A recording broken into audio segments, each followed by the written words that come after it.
ਹੋਏ। ਸਤਨਾਮ ਵਾਹਿਗੁਰੂ ਸਾਹਿਬ ਜੀ। ਦੋਹਰਾ ਤੁਧ ਸਿੱਖਤਾ ਕਰਮਰੇ ਮੁਖ ਕਰ ਗੁਰਬਖੋਰ ਕਿੱਤੀ ਤੇ ਸੰਗਤ ਤੁਰਤ ਪਹੁੰਚਤ ਤੇਰੇ ਰਨ ਠੌਰ। ਦੋਹਰਾ ਤੁਧ ਸਿੱਖਤਾ ਕਰਮਰੇ। ਵਾਹਿਗੁਰੂ ਜੀ ਕਾ ਖਾਲਸਾ ਵਾਹਿਗੁਰੂ ਜੀ ਕੀ ਫਤਿਹ। ਜਗਤ ਗੁਰੂ ਸ੍ਰੀ ਗੁਰੂ ਨਾਨਕ ਦੇਵ ਸਾਹਿਬ ਜੀ ਮਹਾਰਾਜ ਸਤਿਗੁਰਾਂ ਦੇ ਪਾਵਨ ਪਵਿੱਤਰ ਸਥਾਨ ਗੁਰਦੁਆਰਾ ਸ੍ਰੀ ਬੇਰ ਸਾਹਿਬ ਜੀ ਵਿਖੇ ਦਸਾਂ ਪਾਤਸ਼ਾਹੀਆਂ ਦੀ ਜੋਤ ਸ੍ਰੀ ਗੁਰੂ ਗ੍ਰੰਥ ਸਾਹਿਬ ਜੀ ਮਹਾਰਾਜ ਸਤਿਗੁਰਾਂ ਦੇ ਚਰਨਾਂ ਦੇ ਵਿੱਚ ਹਾਜ਼ਰੀ ਭਰ ਰਹੀ ਗੁਰੂ ਕੀ ਸਾਜੀ ਨਵਾਜੀ ਹੋਈ ਸਾਧ ਸੰਗਤ ਜੀਓ, ਸਤਿਗੁਰਾਂ ਨੇ ਕਿਰਪਾ ਕੀਤੀ ਹੈ। ਅੱਜ ਫੱਗਣ ਮਹੀਨੇ ਦੀ ਆਰੰਭਤਾ ਤੇ ਸਾਨੂੰ ਗੁਰੂ ਕੇ ਦਰਸ਼ਨ ਦੀਦਾਰ, ਗੁਰੂ ਜੀ ਦੇ ਚਰਨਾਂ ਵਿੱਚ ਹਾਜ਼ਰੀ ਭਰਨ ਦਾ ਸੁਭਾਗ ਪ੍ਰਾਪਤ ਹੋਇਆ ਹੈ। ਅੰਮ੍ਰਿਤ ਵੇਲੇ ਇਸ ਸਥਾਨ ਤੇ ਫੱਗਣ ਮਹੀਨੇ ਦੀ ਜੋ ਵਿਚਾਰ ਸਤਿਗੁਰੂ ਗਰੀਬ ਨਵਾਜ ਪੰਚਮ ਪਾਤਸ਼ਾਹ ਜੀ ਨੇ 12 ਮਹਾਬਾਣੀ ਅੰਦਰ ਬਖਸ਼ਿਸ਼ ਕੀਤੀ ਹੈ, ਗੁਰੂ ਕੀਆਂ ਸੰਗਤਾਂ ਨੇ ਸਤਿਕਾਰਯੋਗ ਮਹਾਂਪੁਰਖਾਂ ਦੇ ਪਾਸੋਂ ਸ੍ਰੀਮਾਨ ਸੰਤ ਜਗਜੀਤ ਸਿੰਘ ਜੀ ਹਰਖੋਵਾਲ ਵਾਲੇ ਮਹਾਂਪੁਰਖ, ਤਿਨਾਂ ਦੇ ਪਾਸੋਂ ਗੁਰੂ ਕੀਆਂ ਸੰਗਤਾਂ ਨੇ ਬੜੇ ਪ੍ਰੇਮ ਦੇ ਨਾਲ ਵਿਚਾਰ ਸਰਵਣ ਕੀਤੀ ਹੈ। ਸੋ ਸੰਖੇਪ ਦੇ ਨਾਲ ਮਹੀਨੇ ਦੀ ਵਿਚਾਰ ਬੇਨਤੀ ਸਾਂਝੀ ਕਰਕੇ ਫਿਰ ਆਪਾਂ ਲੜੀਵਾਰ ਇਤਿਹਾਸ ਦੇ ਨਾਲ ਜੁੜਦੇ ਹਾਂ। ਧੰਨ ਸ੍ਰੀ ਗੁਰੂ ਗ੍ਰੰਥ ਸਾਹਿਬ ਮਹਾਰਾਜ ਜੀ ਦੀ ਅੰਮ੍ਰਿਤ ਬਾਣੀ ਅੰਦਰ 12 ਮਹੀਨਿਆਂ ਦਾ 2 ਵਾਰੀ ਸਤਿਗੁਰੂ ਜੀ ਨੇ ਉਚਾਰਨ ਕੀਤਾ ਹੈ। ਧੰਨ ਸ੍ਰੀ ਗੁਰੂ ਨਾਨਕ ਦੇਵ ਸਾਹਿਬ ਮਹਾਰਾਜ ਜੀ ਨੇ ਤੁਖਾਰੀ ਰਾਗ ਦੇ ਅੰਦਰ ਅਤੇ ਪੰਚਮ ਪਾਤਸ਼ਾਹ ਸ੍ਰੀ ਗੁਰੂ ਅਰਜਨ ਦੇਵ ਸਾਹਿਬ ਮਹਾਰਾਜ ਜੀ ਨੇ ਮਾਝ ਰਾਗ ਦੇ ਅੰਦਰ। ਮਾਝ ਰਾਗ ਦੇ ਅੰਦਰ ਸਤਿਗੁਰੂ ਪੰਚਮ ਪਾਤਸ਼ਾਹ ਮਹਾਰਾਜ ਸਾਹਿਬ ਜੀ ਇਸ ਮਹੀਨੇ ਦੁਆਰਾ ਪਵਿੱਤਰ ਉਪਦੇਸ਼ ਬਖਸ਼ਿਸ਼ ਕਰਦੇ ਹਨ। ਇਹ 12ਵਾਂ ਮਹੀਨਾ ਹੈ ਸਾਧ ਸੰਗਤ ਜੀ, ਸਾਲ ਦਾ ਬਿਕਰਮੀ ਸੰਮਤ ਦਾ 12ਵਾਂ ਮਹੀਨਾ। ਪਹਿਲਾ ਚੇਤ ਹੈ ਤੇ 12ਵਾਂ ਇਹ ਫਲਗੁਣ, ਜਿਸ ਨੂੰ ਆਪਾਂ ਆਪਣੀ ਬੋਲੀ ਵਿੱਚ ਫੱਗਣ ਕਹਿੰਦੇ ਹਾਂ। ਇਹ ਬਸੰਤ ਦੀ ਰੁੱਤ ਦੇ ਵਿੱਚ ਆਇਆ ਹੋਇਆ ਇਹ ਮਹੀਨਾ, ਤੇ ਮਹੀਨੇ ਦੇ ਪਹਿਲੇ ਦਿਨ ਨੂੰ ਸੰਕਰਾਂਤ ਕਿਹਾ ਜਾਂਦਾ ਹੈ, ਜੋ ਸਮੇਂ ਦੇ ਵਿੱਚ ਭਲੀ ਪ੍ਰਕਾਰ ਕ੍ਰਾਂਤੀ ਤਬਦੀਲੀ। ਸੰਕਰਾਂਤ ਤੋਂ ਹੀ ਫਿਰ ਆਮ ਬੋਲੀ ਵਿੱਚ ਸੰਗਰਾਂਦ ਕਿਹਾ ਜਾਂਦਾ ਹੈ। ਮਹੀਨੇ ਦੇ ਪਹਿਲੇ ਦਿਨ ਤਾਂ ਧੰਨ ਸ੍ਰੀ ਗੁਰੂ ਅਰਜਨ ਦੇਵ ਸਾਹਿਬ ਮਹਾਰਾਜ ਜੀ ਨੇ ਪਵਿੱਤਰ ਉਪਦੇਸ਼ ਬਖਸ਼ਿਸ਼ ਕੀਤਾ। ਫਲਗੁਣ ਆਨੰਦ ਉਪਾਰਜਨਾ ਹਰ ਸੱਜਣ ਪ੍ਰਗਟੇ ਆਏ। ਸਤਿਗੁਰੂ ਕਹਿੰਦੇ ਵੀ ਆਨੰਦ ਉਸ ਵੇਲੇ ਪੈਦਾ ਹੋਇਆ ਹੈ ਹਿਰਦੇ ਵਿੱਚ, ਜਿਸ ਵੇਲੇ ਹਰੀ ਸੱਜਣ ਪ੍ਰਗਟ ਹੋ ਆਏ, ਜਿਸ ਵੇਲੇ ਪ੍ਰਮਾਤਮਾ ਸੱਜਣ ਪ੍ਰਗਟ ਹੋ ਆਇਆ। ਜਿਵੇਂ ਸੱਜਣ ਨੂੰ ਸੱਜਣ ਮਿਲ ਪਵੇ ਤੇ ਖੁਸ਼ੀ ਨਾਲ ਹੀ ਮਿਲ ਪੈਂਦੀ ਹੈ, ਮਿੱਤਰ ਨੂੰ ਮਿੱਤਰ ਮਿਲ ਪਵੇ ਤੇ ਮਿੱਤਰ ਮਿਲਣ ਦੇ ਨਾਲ ਖੁਸ਼ੀ ਮਿਲ ਪੈਂਦੀ, ਉਹ ਸੰਸਾਰੀ ਖੁਸ਼ੀ ਹੈ।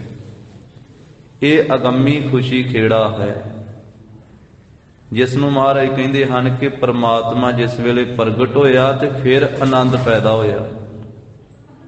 ਪ੍ਰਮਾਤਮਾ ਆਨੰਦ ਦਾ ਦਾਤਾ ਹੈ। ਪ੍ਰਮਾਤਮਾ ਹਰੀ ਪਰਮੇਸ਼ਰ ਦੇ ਸੱਜਣ ਦੇ ਪ੍ਰਗਟ ਹੋਣ ਦੇ ਨਾਲ ਹੀ ਆਨੰਦ ਪ੍ਰਗਟ ਹੋਇਆ, ਆਨੰਦ ਪੈਦਾ ਹੋਇਆ। ਪ੍ਰਮਾਤਮਾ ਹੈ ਤਾਂ ਸਾਰੀਆਂ ਥਾਵਾਂ ਤੇ ਮੌਜੂਦ, ਕੋਈ ਜਗ੍ਹਾ ਵੀ ਖਾਲੀ ਨਹੀਂ ਹੈ, ਪਰ ਪ੍ਰਗਟ ਹੋਣਾ ਹੋਰ ਗੱਲ ਹੈ। ਸਾਧ ਸੰਗਤ, ਹੋਣਾ ਹੋਰ ਗੱਲ ਹੈ, ਪ੍ਰਗਟ ਹੋਣਾ ਹੋਰ ਗੱਲ ਹੈ। ਇੱਕ ਪੀਰ ਨੇ ਆਖਿਆ ਸੀ ਜਗਤ ਗੁਰੂ ਧੰਨ ਸ੍ਰੀ ਗੁਰੂ ਨਾਨਕ ਦੇਵ ਸਾਹਿਬ ਮਹਾਰਾਜ ਜੀ ਵੀ ਪ੍ਰਮਾਤਮਾ ਹੈ ਤਾਂ ਦਿਸਦਾ ਨਹੀਂ ਹੈ। ਮਹਾਰਾਜ ਕਹਿੰਦੇ ਹੁੰਦਾ ਜਿਹੜੀ ਚੀਜ਼ ਹੁੰਦੀ ਹੈ ਉਹ ਜ਼ਰੂਰੀ ਥੋੜਾ ਵੀ ਦਿਸੇ ਵੀ। ਸਤਿਗੁਰੂ ਕਹਿੰਦੇ ਵੀ ਆਹ ਦੁੱਧ ਲੈ, ਆਹ ਦੁੱਧ ਦੇ ਵਿੱਚ ਘਿਓ ਹੈ ਕਿ ਨਹੀਂ ਪੀਰ ਜੀ? ਉਹਨੇ ਕਿਹਾ ਜੀ ਹੈ। ਮਹਾਰਾਜ ਕਹਿੰਦੇ ਦਿਸਦਾ ਤਾਂ ਨਹੀਂਗਾ। ਬਹੁਤ ਕੁਝ ਹੈ ਜੋ ਹੈ ਪਰ ਦਿਸਦਾ ਨਹੀਂ। ਆਖਿਆ ਪੀਰ ਜੀ ਆਹ ਦੁੱਧ ਦੇ ਕਟੋਰੇ ਦੇ ਵਿੱਚ ਘਿਓ ਹੈ ਆ? ਉਹਨੇ ਕਿਹਾ ਜੀ ਹੈ। ਇਹਦੀ ਬੂੰਦ ਬੂੰਦ ਦੇ ਵਿੱਚ, ਇਹਦੇ ਕਣ ਕਣ ਦੇ ਵਿੱਚ ਘਿਓ ਮੌਜੂਦ ਹੈ। ਸਤਿਗੁਰੂ ਕਹਿੰਦੇ ਕਿਵੇਂ ਨਿਕਲੇਗਾ, ਕਿਵੇਂ ਮਿਲੇਗਾ? ਕਹਿੰਦਾ ਇਹ ਦੁੱਧ ਨੂੰ ਗਰਮ ਕਰਨਾ ਪੈਣਾ, ਥੋੜਾ ਜਿਹਾ ਠੰਡਾ ਕਰਨਾ ਪੈਣਾ, ਇਹਨੂੰ ਜਾਗ ਲਾਉਣੀ ਪੈਣੀ, ਖੱਟਾ ਲਾਉਣਾ ਪੈਣਾ, ਕੋਈ 8-10 ਘੰਟੇ ਇਹਨੂੰ ਟਿਕਾ ਕੇ ਰੱਖਣਾ ਪੈਣਾ, ਫਿਰ ਦਹੀਂ ਜੰਮਣਾ, ਫਿਰ ਰਿੜਕਣਾ ਪੈਣਾ, ਫਿਰ ਮੱਖਣ ਨਿਕਲਣਾ, ਫਿਰ ਮੱਖਣ ਨੂੰ ਗਰਮ ਕਰਨਾ ਪੈਣਾ, ਫਿਰ ਜਾ ਕੇ ਘਿਓ ਨਿਕਲਣਾ। ਸਤਿਗੁਰੂ ਕਹਿੰਦੇ ਮਿਹਨਤ ਤੋਂ ਬਿਨਾ, ਮਸੱਕਤ ਤੋਂ ਬਿਨਾ, ਘਾਲਣਾ ਤੋਂ ਬਿਨਾ ਤੇ ਦੁੱਧ ਵਿੱਚੋਂ ਘਿਓ ਨਹੀਂ ਨਿਕਲਦਾ। ਤੂੰ ਰੱਬ ਵੇਖਦਾ। ਮਿਹਨਤ ਤੋਂ ਬਿਨਾ ਤਾਂ ਦੁੱਧ ਦੇ ਵਿੱਚੋਂ ਘਿਓ ਪ੍ਰਾਪਤ ਨਹੀਂ ਹੁੰਦਾ। ਜਿਵੇਂ ਦੁੱਧ ਦੇ ਵਿੱਚ ਘਿਓ ਮੌਜੂਦ ਹੈ, ਜਿਵੇਂ ਬਨਸਪਤੀ ਦੇ ਵਿੱਚ ਅੱਗ ਮੌਜੂਦ ਹੈ, ਪਰਮਾਤਮਾ ਸਾਰੀਆਂ ਥਾਵਾਂ ਤੇ ਜਰੇ ਜਰੇ ਤੇ ਮੌਜੂਦ ਹੈ। ਪਰ ਗੁਰੂ ਤੋਂ ਉਪਦੇਸ਼ ਲੈ ਕੇ ਪਹਿਲਾਂ ਜਾਗ ਲਾਉਣੀ ਪੈਣੀ ਆ, ਜਪਣਾ ਪੈਣਾ ਵਾ, ਮੰਥਨ ਕਰਨਾ ਪੈਣਾ, ਰਿੜਕਣਾ ਪੈਣਾ ਵਾ, ਫਿਰ ਕਿਤੇ ਜਾ ਕੇ ਦਰਸ਼ਨ ਹੋਣੇ। ਸਗਲ ਬਨਸਪਤ ਮਹਿ ਬੈਸੰਤਰ, ਸਗਲ ਦੂਧ ਮਹਿ ਘੀਆ, ਊਚ ਨੀਚ ਮਹਿ ਜੋਤ ਸਮਾਣੀ, ਘਟ ਘਟ ਮਾਧੋ ਜੀਆ। ਹੁਣ ਨਾ ਕੋਈ ਦੁੱਧ ਨੂੰ ਗਰਮ ਕਰੇ, ਨਾ ਕੋਈ ਉਹਨੂੰ ਥੋੜਾ ਜਿਹਾ ਠੰਡਾ ਕਰੇ, ਨਾ ਕੋਈ ਉਹਨੂੰ ਖੱਟਾ ਲਾਵੇ, ਨਾ ਦਹੀਂ ਜਮਾਵੇ, ਨਾ ਰਿੜਕੇ, ਤੇ ਨਾ ਫਿਰ ਮੱਖਣ ਪ੍ਰਾਪਤ ਕਰੇ, ਤੇ ਨਾ ਕੋਈ ਉਹਦੇ ਚੋਂ ਘਿਓ ਕੱਢੇ। ਮਿਹਨਤ ਕੋਈ ਕਰੇ ਨਾ ਤੇ ਸਿੱਧਾ ਕਿੱਥੋਂ ਘਿਓ ਪ੍ਰਾਪਤ ਹੋ ਜੇ। ਜਿਨੀ ਨਾਮ ਧਿਆਇਆ ਗਏ ਮਸੱਕਤ ਘਾਲ, ਨਾਨਕ ਤੇ ਮੁਖ ਖੁਜਲੇ ਕੀਤੀ ਛੁੱਟੀ ਨਾਲ। ਪਹਿਲੇ ਮਹੀਨੇ ਚ ਮਹਾਰਾਜ ਨੇ ਆਖਿਆ ਸੀ ਜੇ ਆਨੰਦ ਪ੍ਰਾਪਤ ਕਰਨਾ ਤੇ ਆਰਾਧਨਾ ਕਰਨੀ ਪੈਣੀ ਹੈ। ਚੇਤ ਗੋਬਿੰਦ ਆਰਾਧਿਆ ਹੋਵੇ ਆਨੰਦ ਘਣਾ। ਸਿੱਧਾ ਫਲ ਨਹੀਂ ਪ੍ਰਾਪਤ ਹੁੰਦਾ। ਬੂਟਾ ਲਾਉਣਾ ਪੈਂਦਾ, ਪਾਣੀ ਪਾਉਣਾ ਪੈਂਦਾ ਵਾ, ਸਮਾਂ ਉਡੀਕਣਾ ਪੈਂਦਾ ਵਾ, ਫਿਰ ਦਰਖਤ ਬਣਦਾ ਵਾ, ਫਿਰ ਕਿਤੇ ਸਮਾਂ ਆਉਂਦਾ ਵਾ, ਫੁੱਲ ਨਿਕਲਦੇ ਆ, ਫਿਰ ਕਿਤੇ ਜਾ ਕੇ ਫਲ ਲੱਗਦਾ। ਫਲ ਗੁਣ ਆਨੰਦ ਉਪਾਰ ਜਣਾ, ਹਰ ਸੱਜਣ ਪ੍ਰਗਟੇ ਆਏ। ਪਰ ਮਦਦ ਕਿਸ ਨੇ ਕੀਤੀ ਆ? ਸੰਤ ਸਹਾਈ ਰਾਮ ਕੇ ਕਰ ਕਿਰਪਾ ਦੀਆ ਮਿਲਾਏ। ਸੰਤ ਸਹਾਈ ਹੁੰਦੇ ਆ ਰਾਮ ਦੀ ਪ੍ਰਾਪਤੀ ਦੇ ਵਿੱਚ, ਜਿਹੜੇ ਰਾਮ ਦੇ ਸੰਤ ਆ, ਪ੍ਰਭੂ ਦੇ ਸੰਤ ਆ। ਉਹਨਾਂ ਨੇ ਸਹਾਇਤਾ ਕੀਤੀ, ਕਰ ਕਿਰਪਾ ਦੀਆ ਮਿਲਾਏ, ਤੇ ਕਿਰਪਾ ਕਰਕੇ ਪ੍ਰਭੂ ਨਾਲ ਮਿਲਾ ਦਿੱਤਾ। ਜਦੋਂ ਮੇਲ ਹੋਇਆ ਤੇ ਫਿਰ ਹਿਰਦੇ ਦੀ ਸੇਜਾ, ਸੇਜ ਸੁਹਾਵੀ ਸਰਬ ਸੁਖ, ਹੁਣ ਦੁੱਖਾ ਨਾਹੀ ਜਾਏ। ਹਿਰਦੇ ਦੀ ਸੇਜਾ ਸੋਭਨੀਕ ਹੋਈ, ਸਾਰੇ ਸੁੱਖ ਪ੍ਰਾਪਤ ਹੋ ਗਏ, ਕਿਉਂਕਿ ਸੁੱਖਾਂ ਦਾ ਦਾਤਾ ਹਿਰਦੇ ਦੀ ਸੇਜਾ ਤੇ ਬੈਠ ਗਿਆ। ਹੁਣ ਦੁੱਖਾਂ ਨੂੰ ਜਗ੍ਹਾ ਹੀ ਕੋਈ ਨਹੀਂ ਰਹਿ ਗਈ। ਇਛ ਪੁੰਨੀ ਵਟ ਭਾਗਣੀ ਵਰ ਪਾਇਆ ਹਰ ਰਾਏ। ਵਰ ਕਹਿੰਦੇ ਪਤੀ ਨੂੰ। ਹਰੀ ਰਾਜਾ ਪਤੀ ਪ੍ਰਮਾਤਮਾ ਜਦੋਂ ਪ੍ਰਾਪਤ ਹੋ ਗਿਆ ਤੇ ਵੱਡਿਆਂ ਭਾਗਾਂ ਵਾਲੀ ਜੀਵ ਰੂਪ ਇਸਤਰੀ ਦੀ ਇੱਛਾ ਪੂਰੀ ਹੋ ਗਈ। ਤੇ ਜਿਸ ਵੇਲੇ ਪਤੀ ਪ੍ਰਾਪਤ ਹੋ ਜਾਵੇ, ਪ੍ਰਮਾਤਮਾ ਪਤੀ, ਤੇ ਫਿਰ ਜਗਿਆਸੂ ਰੂਪ, ਇਹ ਸੰਤ ਭਗਤ ਗੁਰਮੁਖ ਰੂਪ ਇਸਤਰੀ, ਇਹ ਆਪਣੀਆਂ ਫਿਰ ਸਹੇਲੀਆਂ ਨਾਲ ਮਿਲ ਕਰਕੇ ਖੁਸ਼ੀ ਦੇ ਗੀਤ ਗਾਉਂਦੀ ਹੈ। ਮਿਲ ਸਹੀਆ ਮੰਗਲ ਗਾਵਹੀ, ਗੀਤ ਗੋਬਿੰਦਿਆ ਲਾਏ। ਪ੍ਰਮਾਤਮਾ ਦੀ ਖੁਸ਼ੀ ਦੇ ਮੰਗਲਾਚਾਰ ਤੇ ਗੀਤ ਅਲਾਪਦੀ ਹੈ। ਫਿਰ ਕਹਿੰਦੀ ਹੈ ਹਰ ਜਿਹਾ ਅਵਰ ਨਾ ਦਿਸਈ, ਕੋਈ ਦੂਜਾ ਲਵੇ ਨਾ ਲਾਏ। ਹਰੀ ਪ੍ਰਮਾਤਮਾ ਵਰਗਾ ਕੋਈ ਦੂਜਾ ਨਹੀਂ ਦਿਸਦਾ, ਉਹਦੇ ਬਰਾਬਰ ਕੋਈ ਦੂਜਾ ਨਹੀਂ ਲਾਇਆ ਜਾ ਸਕਦਾ, ਕੋਈ ਉਹਦੇ ਵਰਗਾ ਹੈ ਹੀ ਨਹੀਂ। ਹਲਤ ਪਲਤ ਸਵਾਰ ਆਉਣ ਨਿਹਚਲ ਦਿੱਤੀਆਂ ਨਜਾਏ। ਉਸ ਪ੍ਰਮਾਤਮਾ ਪਤੀ ਨੇ ਲੋਕ ਪਰਲੋਕ ਸਵਾਰ ਦਿੱਤਾ ਤੇ ਅਚਲ ਥਾਂ ਦੇ ਦਿੱਤੀ ਜਿੱਥੋਂ ਚਲਾਏ ਮਾਣ ਨਹੀਂ ਹੋਈਦਾ। ਸੰਸਾਰ ਸਾਗਰ ਤੇ ਰੱਖਿਆ ਬੌੜ ਨਾ ਜਨਮੈ ਧਾਏ। ਸੰਸਾਰ ਸਮੁੰਦਰ ਤੋਂ ਬਚਾ ਲਿਆ, ਡੁੱਬਣ ਤੋਂ ਰੱਖਿਆ ਕੀਤੀ। ਹੁਣ ਦੁਬਾਰਾ ਜਨਮ ਨਹੀਂ ਹੋਵੇਗਾ ਤੇ ਜਨਮ ਮਰਨ ਵਿੱਚ ਦੌੜਨਾ ਨਹੀਂ ਪਵੇਗਾ। जन्म लैके भटकना नहीं पवेगा। जिहवा एक अनेक गुण तरे नानक चरनी पाए। पंचम पातशाह कहते हे वाहिगुरु जी साडी एक जीव है, आप जी दे गुण अनेकां हन, एक जीव नाल बयान ही नहीं कीते जा सकते। वो जीव तर गए जिन्हां नूं तुसीं अपने चरनी पा लिया। फल गुण नित सलाही है जिसनों तिल ना तमाए। फगण दे महीने द्वारा कहते भी गुरसिखो निता प्रति उस वाहिगुरु की सिफत करिए, सलोता करिए जिसनों तिल जिन्ना भी रंचक मात्र भी तमा नहीं है, कोई इच्छा नहीं है, कोई ख्वाहिश नहीं कि मेरी कोई सिफत करे। परमात्मा नूं यह भी इच्छा नहीं कि मेरी कोई वडियाई करे। संसार के किसी जीव की वडियाई का मुथाज थोड़ा वो परमेश्वर। किसी की वडियाई करने नाल उन्हें वड्डा थोड़ा होना, जब किसी दे निंदिया करने नाल उन्हें घटना थोड़ा है। रहरा साहब की बाणी च महाराज कहते जे सारे उन्होंने वड्डा कहन लग पैन वो होर वड्डा नहीं हुंदा। जे सारे ना उन्होंने आखण उहदा नाम ना जपण ते उहदा घटदा कुछ नहीं। जेड़ा वड्डा उसनूं कहंदा है वो आप वड्डा हो जाता है। जेड़ा उसनूं भुला दिंदा है उहदे पहले गुण भी गल सड़ जाते हैं। हर बिसरत तेरे गुण गलिया। जे सब मिल के आखण पाहे वड्डा ना होवे घाट ना जाए। जे उसका सिफत करांगे तो सानू गुण प्राप्त होणगे, सानू चंगियाइयां प्राप्त होणगियां, साडा जीवन साडी कल्याण प्राप्त होवे, साडा भला होवेगा। जे नहीं आखांगे तो परमात्मा का विगड़ना कुछ नहीं तो साडा रहना कुछ नहीं। हर बिसरत सदा खुआरी, फिर सदा की खुआरी हुंदी जे प्रभु भुल जावे। ये पवित्र उपदेश सतगुरु जी ने महीने का बख्शिश किया। और अज साध संगत जी एक महान गुरु के खालसा पंथ दे महान महापुरखों का आगमन दिहाड़ा भी है। अज दे दिन अज तो 120 साल पहला बिक्रमी संमत 1959 फगण महीने की संगरांद ते उस दिन पूर्णमाशी भी नाल ही सी। बुधवार का दिन 1902 ईस्वी ते 12 फरवरी का दिन। और अखाड़ा नगर जगराओं तहसील जिला लुधियाना ते धन धन पिता बाबा रूड़ सिंह जी, धन धन माता आनंद कौर जी, तिन्हां दे गृह विखे दमदमी टकसाल दे 12वें जथेदार महापुरख श्रीमान संत ज्ञानी गुरबचन सिंह जी खालसा पिंडरां वाले महापुरखों ने अज दे दिन अज तो 120 साल पहला आगमन धारिया। उन्होंने साध संगत जी संसार दे विच आउणा कीता। और महापुरखों दे खानदान दे विचों 7वें थां पहला एक बजुर्ग माता होए। जिस वेले 10वें पातशाह महाराज साहब जी मालवे नूं जा रहे सी ना, जो आपां इतिहास पढ़ रहे हाँ, तो बजुर्ग माता ने महापुरखों की कुल दे विचों 7वें थां वडेरे सन बजुर्ग।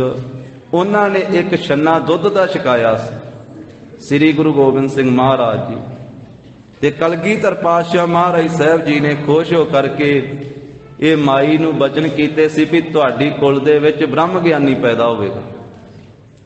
ते समय दे नाल साध संगत जी महापुरखों का आगमन होया। और बचपन दे विच ही माता जी ने चढ़ाई कर जाना। 13 महीनों के सन जिस वेले माता आनंद कौर जी चढ़ाई कर गए। दादी माता राज कौर जी भी समय नाल चढ़ाई कर गए। फिर महापुरखों के भूआ जी भूआ किशन कौर जी ने पालना की। ते संत गुरबचन सिंह जी खालसा पिंडरां वाले महापुरखों के सत्कारयोग ताया जी सन बाबा काहन सिंह जी। वो कीर्तन दे भी धनी सन ते गुरबाणी का भी बेअंत अभ्यास सी उन्हां दा ते महान विद्वान सन। उन्होंने उन्हां दे पासों फिर महापुरखों ने गुरबाणी की संथ्या की ते बाबा जी दे पवित्र जीवन दे विच बचन लिखिया है कि 7 साल की उम्र दे विच श्री गुरु ग्रंथ साहिब जी की संपूर्ण संथ्या कर ली सी। 7 साल की उम्र दे विच अपने ताया जी दे पासों। ते जिहड़ा पहला सहज पाठ कीता सी ना, जदों उस वेले 7 साल की उम्र दे विच पाठ कर लगे ताबिया बैठ के ते थल्ले सराहना रख के बैठ के महापुरखों ने पाठ कीता सी गुरु ग्रंथ साहिब जी की बाणी का।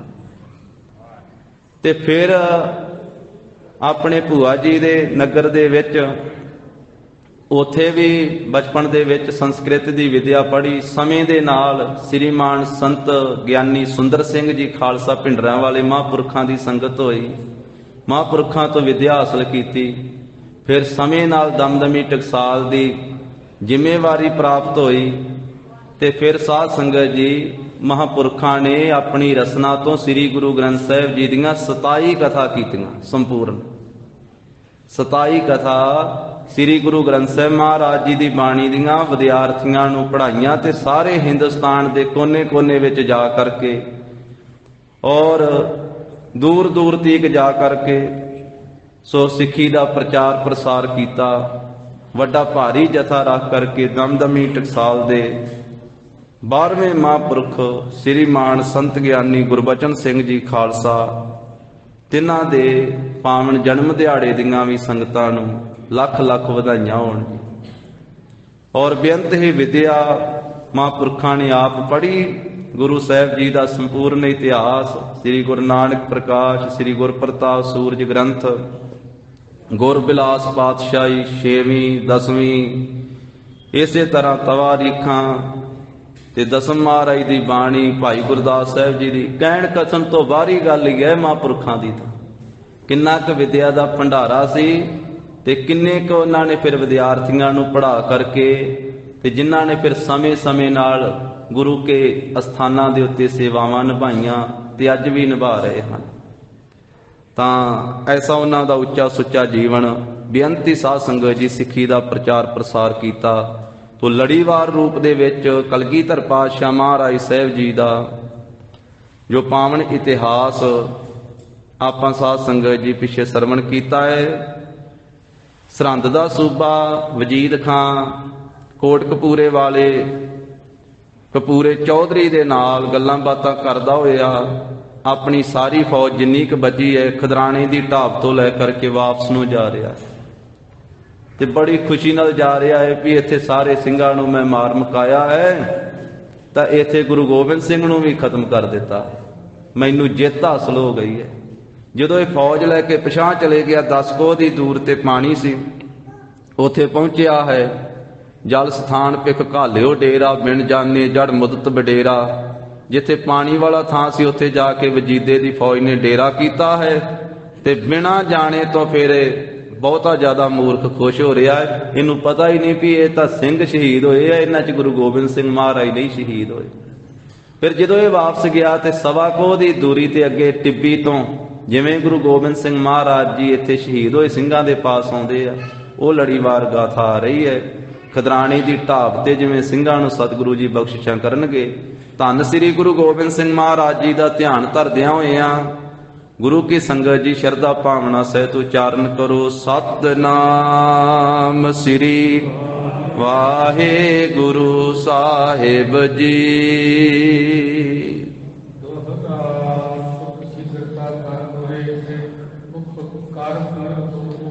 ਜਦੋਂ ਤੁਰਕ ਬੜੀ ਛੇਤੀ ਕਰਕੇ ਸ਼ੀਘਰਤਾ ਕਰਕੇ ਮੁੜੇ ਨਾ, ਆਪਣੇ ਮੂੰਹ ਪੂਰਬ ਵੱਲ ਨੂੰ ਕਰਕੇ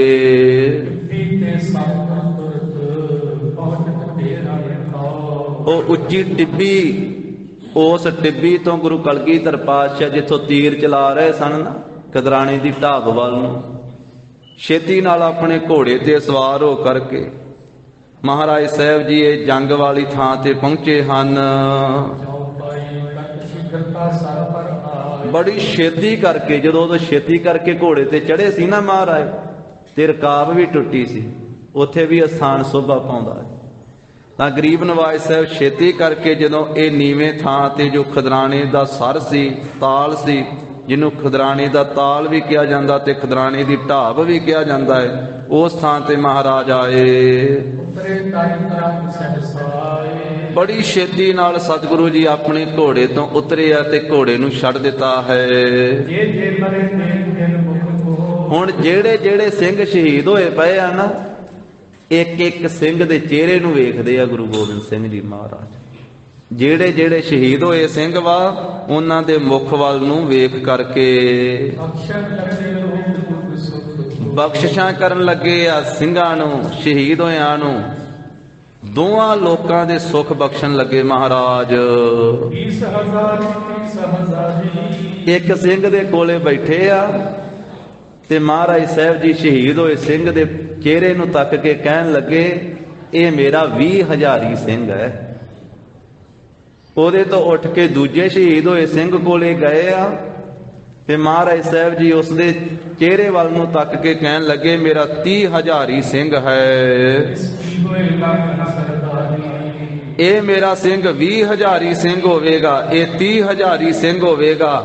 ਤੇ ਆ ਜਿਹੜਾ ਸਿੰਘ ਸ਼ਹੀਦ ਹੋਇਆ ਪਿਆ ਨਾ, ਮੇਰਾ ਸਿੰਘ ਸ਼ਹੀਦ ਹੋਇਆ ਹੈ, ਨਾਲੇ ਚਿਹਰੇ ਨੂੰ ਸਾਫ਼ ਕਰ ਰਹੇ ਆ, ਘੱਟਾ ਝਾੜ ਰਹੇ ਆ, ਖੂਨ ਦੇ ਛਿੱਟੇ ਪਏ ਉਹ ਸਾਫ਼ ਕਰ ਰਹੇ ਆ ਆਪਣੇ ਚੋਲੇ ਦੇ ਪੱਲੇ ਨਾਲ ਮਹਾਰਾਜ ਸਾਹਿਬ ਜੀ। ਤਾਂ ਉਸ ਵੇਲੇ ਗਰੀਬ ਨਵਾਜ ਸਾਹਿਬ ਜੀ ਕਹਿ ਰਹੇ, ਇਹਦੀ ਲੱਖਾਂ ਦੀ ਸਰਦਾਰੀ ਹੋਵੇਗੀ ਵੀ ਇਹ ਜਿਹੜਾ ਸਿੰਘ ਸ਼ਹੀਦ ਹੋਇਆ ਨਾ, ਇਹ ਫੇਰ ਜਨਮ ਧਾਰੇਗਾ। ਇਹ ਮੇਰਾ ਸਿੰਘ, ਇਹਦੇ ਥੱਲੇ 20,000 ਫੌਜ ਹੋਵੇਗੀ, ਇਹ 20,000 ਫੌਜ ਦਾ ਜਰਨੈਲ ਬਣ ਕੇ ਰਾਜ ਭਾਗ ਕਰੇਗਾ। ਇਹ ਜਿਹੜਾ ਸਿੰਘ ਸ਼ਹੀਦ ਹੋਇਆ ਹੈ, ਇਹਦੇ ਕਮਾਨ ਥੱਲੇ 30,000 ਫੌਜ ਹੋਵੇਗੀ। ਤੇ ਆ ਜਿਹੜਾ ਅੱਗੇ ਸਿੰਘ ਸ਼ਹੀਦ ਹੋਇਆ ਹੈ ਨਾ, ਇਹਦੇ ਥੱਲੇ ਲੱਖ ਫੌਜ ਹੋਵੇਗੀ, ਇਹਦੀ ਲੱਖਾਂ ਦੀ ਸਰਦਾਰੀ ਹੋਵੇਗੀ। ਮਹਾਰਾਜ ਸਾਹਿਬ ਜੀ ਬਖਸ਼ਿਸ਼ਾਂ ਕਰ ਰਹੇ ਆ ਦੋਹਾਂ ਲੋਕਾਂ ਦੀਆਂ, ਲੋਕ ਦੀ ਵੀ ਤੇ ਪ੍ਰਲੋਕ ਦੀ ਵੀ। ਸਤਿਗੁਰੂ ਕਹਿੰਦੇ ਇਹ ਇੰਨੇ ਕਦਮ ਅੱਗੇ ਚੱਲ ਕਰਕੇ ਇਹ ਸ਼ਹੀਦ ਹੋਇਆ ਹੈ, ਓਨੀ ਹੀ ਇਹ ਸੁੱਖ ਦੀ ਅਧਿਕਤਾ ਵਧੇਕਤਾ ਭਾਵ ਵੱਧ ਸੁੱਖ ਪ੍ਰਾਪਤ ਕਰੇਗਾ। ਆ ਅੱਗੇ ਬਚਨ ਆ ਗਿਆ ਸਾਧ ਸੰਗਤ ਜੀ, ਜੋ ਮਹਾਰਾਜ ਨੇ 20,000 30,000 ਇਸ ਕੀ ਹੋਏ ਲੱਖਣ ਸਰਦਾਰੀ ਬਚਨ ਕਿਹਾ ਨਾ, ਇੱਥੇ ਉਹਦਾ ਖੁਲਾਸਾ ਹੋ ਗਿਆ। ਮਹਾਰਾਜ ਕਹਿੰਦੇ ਇਹ ਪ੍ਰਿਥੀ ਪਤ ਹੋਣਗੇ। ਪ੍ਰਿਥੀ ਕਹਿੰਦੇ ਧਰਤੀ ਨੂੰ, ਪਤੀ ਕਹਿੰਦੇ ਮਾਲਕ ਨੂੰ। ਇਹ ਧਰਤੀ ਦੇ ਮਾਲਕ ਬਣ ਕੇ ਰਾਜ ਭੋਗਣਗੇ ਧਰਤੀ ਦਾ। ਇਹਨਾਂ ਕੋਲੇ ਪੁੰਜ ਸਾਜੋ ਸਮਾਨ, ਬਹੁਤਾ ਸਾਜੋ ਸਮਾਨ ਐਸ਼ਵਰਜ ਦਾ ਹੋਵੇਗਾ। ਸਾਰੀ ਐਸ਼ਵਰਜ ਇਹਨਾਂ ਕੋਲੇ ਹੋਵੇਗੀ, ਸੁੱਖ ਸਹੂਲਤਾਂ ਸਾਰੀਆਂ ਹੋਣਗੀਆਂ। ਕਿਉਂਕਿ ਜਿਹੜਾ ਰਾਜਾ ਹੁੰਦਾ ਉਹਦੇ ਕੋਲੇ ਕੋਈ ਪਦਾਰਥਾਂ ਦੀ ਕਮੀ ਨਹੀਂ ਨਾ ਹੁੰਦੀ। ਇਸ ਕਰਕੇ ਇਹ ਇਸ ਤਰ੍ਹਾਂ ਇਹ ਰਾਜ ਭਾਗ ਕਰਨਗੇ, ਇਹ ਰਾਜੇ ਬਣ ਕੇ ਸੰਸਾਰ ਦੇ ਵਿੱਚ ਪੈਦਾ ਹੋਣਗੇ ਤੇ ਰਾਜ ਭਾਗ ਭੋਗਣਗੇ ਸਾਡੇ ਸਿੰਘ। ਜਿਸ ਜਿਸ ਤਰ੍ਹਾਂ ਦਾ ਇਹ ਪੁਰਸ਼ਾਰਥ ਕਰਕੇ ਉਦਮ ਕਰਕੇ ਇੱਥੇ ਸ਼ਹੀਦ ਹੋਏ ਹਨ, ਉਸੇ ਉਸੇ ਤਰ੍ਹਾਂ ਦਾ ਵੱਡਾ ਪ੍ਰਤਾਪ ਇਹ ਧਾਰਨ ਕਰਨਗੇ ਮੇਰੇ ਸਿੰਘ। ਇਹਨਾਂ ਨੇ ਮੇਰੇ ਪਿਆਰ ਦੇ ਵਿੱਚ ਆਪਣੀਆਂ ਜਾਨਾਂ ਨਿਸ਼ਾਵਰ ਕੀਤੀਆਂ।